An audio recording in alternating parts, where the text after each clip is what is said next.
long before European empires ruled the oceans. Before Columbus sailed west, before Vasco da Gama reached India, China had already built the largest naval fleet the world had ever seen. Gigantic ships, massive global expeditions, and diplomatic missions reaching 3 continents. But then, China suddenly abandoned its naval empire, and one of history's greatest maritime powers simply vanished. How did China dominate the oceans centuries before Europe, and then willingly give it all up?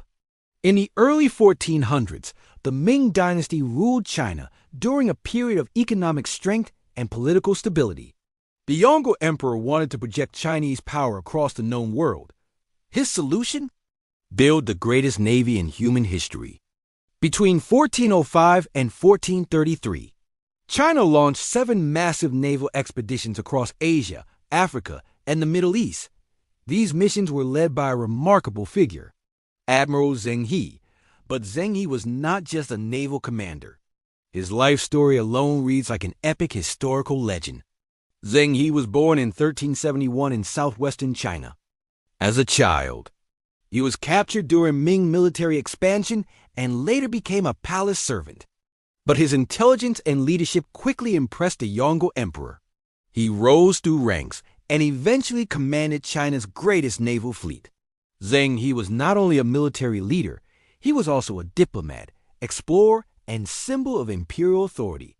And the fleet he commanded was unlike anything the world had ever seen. The Ming Treasure Fleet contained hundreds of ships. Among them were legendary treasure ships, believed by Chinese historical records to reach lengths of over 120 meters.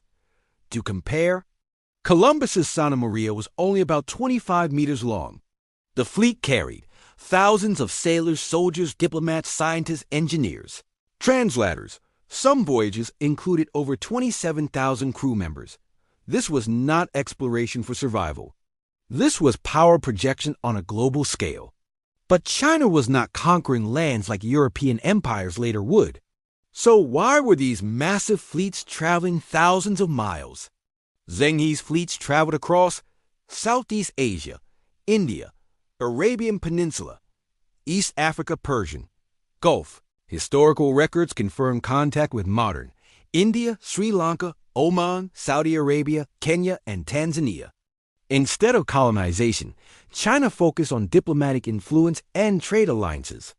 Zheng He brought exotic gifts and returned with treasures including African giraffes, rare spices, precious stones, diplomatic tribute from foreign rulers. These voyages established China as the dominant maritime power of the Indian Ocean. But just as China reached global dominance, everything changed. After 1433, the Ming Dynasty abruptly ended treasure fleet voyages.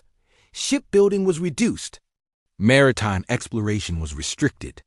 Historians debate several possible reasons: massive expedition costs, internal political struggles, Confucian scholars opposing overseas expansion, rising threats from Mongol invasions in the north, desire to focus on land defense and internal stability. China shifted from global maritime expansion to isolation. What makes this decision extraordinary is that China abandoned ocean dominance right before Europe began its age of exploration. Only decades after China stopped naval expansion, European explorers filled the vacuum.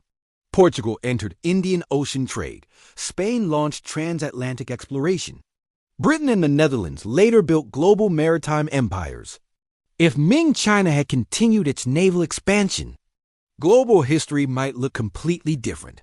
Some historians argue China could have dominated global trade routes centuries before European colonial empires. And modern China may now be attempting something remarkably similar, but in a different form.